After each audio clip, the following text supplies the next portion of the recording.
Agustín, yo quería hacerte una pregunta. ¿Cuál es tu visión acerca del concepto de libertad de expresión? He visto algunos comentarios de algunas personas que dicen seguir una corriente liberal en donde defienden algún tipo de censura previa en las redes sociales por ser empresas privadas. En este caso, como que Instagram, el dueño de Instagram o el empleado de Instagram puede decir, sí, está bien censurarlo porque es su empresa, puede hacer lo que quiera. Yo al principio citaba a la doctora Shelley como por citarla, digamos, por Ujú, algunas nociones que había visto cuando estudiaba el concepto amplio, ujú. ¿no? De lo que implica la libertad de expresión. Y me gustaría preguntarte a vos, sobre todo también para escuchar tus ideas, ¿no? Sobre la libertad, ¿qué pensás sobre este concepto y también cómo lo ves, ¿no? En las redes sociales con el poder que hoy tienen, ¿no? Creo que hay que como dividir ahí una empresa o el ideario de una institución de lo que hoy son las redes sociales, que, como hablaba con Lupe, son herramientas de trabajo también, ¿no? Para los comunicadores y demás. Totalmente. A ver, ¿qué es la libertad de expresión? Bueno, es nada más ni nada menos que el fundamento de la democracia moderna. Y no solamente moderna, sino la democracia antigua también. Es decir, la libertad de expresión se supone que estructura en gran medida nuestro sistema político.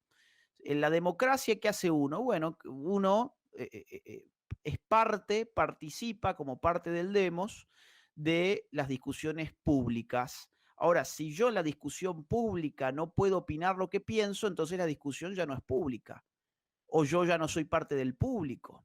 Y si la discusión no es pública, no hay democracia. Y si no todos somos parte del público, tampoco hay más democracia, porque se supone que en la democracia cada uno vale uno.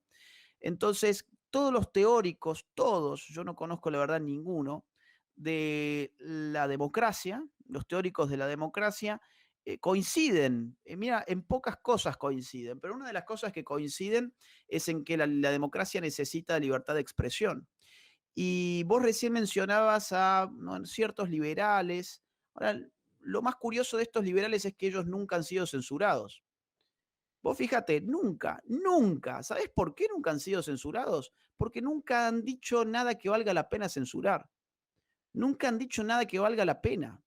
Entonces, entre no decir absolutamente nada toda tu vida y decir cosas que valgan la pena a tal punto de que te censuren, créeme que yo estoy de este último lado. Estos otros tipos que están ahí, ¿no? Siempre ponen lo mismo desde hace no sé, décadas incluso. El mismo cuento, ya no le hace cosquillas a nadie. Ya ni siquiera saca una sonrisa, el mismo cuento. Que, ojo, yo estoy de acuerdo, el capitalismo genera riqueza, hay que bregar por una sociedad abierta económicamente, hay que bajar los impuestos, hay que bajar el gasto público, lo privado funciona mejor que lo público, hay que reducir la burocracia. Yo estoy de acuerdo con todo eso, pero eso no te va a valer ninguna censura. ¿Sabes por qué? Porque la agenda pública hoy no pasa por ahí. Porque ese relato es un relato en todo caso de la Guerra Fría. Quizás en la Guerra Fría te podían haber bajado, suponte que hubiesen existido redes sociales por decir esas cosas.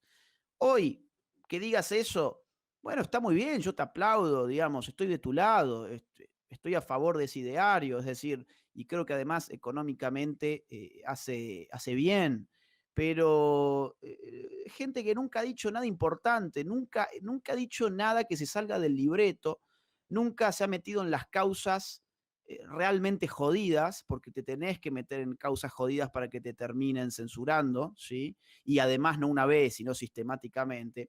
Entonces, todos estos tipos a los cuales vos te referís me tienen sin ningún cuidado, es decir, me parece que es gente intrascendente, gente en muchos casos cobarde, son fanáticos, en muchos casos son tan fanáticos que no pueden hacer un análisis tan simple como el hecho de que la privatización de la discusión pública es el fin de la libertad política, ¿ok? La privatización de la discusión pública y de los foros de discusión pública implican la pérdida de la libertad política. Se supone que el liberalismo nació como una doctrina que solicitaba libertad política, pero eso ya no es más el liberalismo, hoy es una mera doctrina que solicita libertad económica y nada más. Se olvidaron de la libertad política que cronológica y filosóficamente es anterior a la libertad económica que esta gente hoy pide. Entonces, ¿qué pasa? ¿Qué pasa cuando ocurre que empresas privadas se hacen dueñas o generan por sí mismas los foros a través de los cuales procede la discusión pública y más aún los procesos políticos? Bueno, ya no hay espacio público. Y si no hay espacio público, entonces ya no hay libertad política. La libertad política se define en la medida en que existe un espacio público en el cual todos podemos concurrir en igualdad, ¿sí? En igualdad por lo menos a la hora de poder expresarse, y eso es lo que constituye en última instancia la democracia moderna. Entonces, como te digo, esta gente no se ha actualizado, no se ha actualizado, porque defienden un modelo de propiedad privada, que yo también lo defiendo, pero no llegan a entender que hoy los canales de discusión pública son los que se han privatizado y se ha privatizado, por lo tanto, el sistema político. Entonces, esa dialéctica entre lo público y lo privado, que es la médula del liberalismo, ya no existe. O sea, ya no hay liberalismo.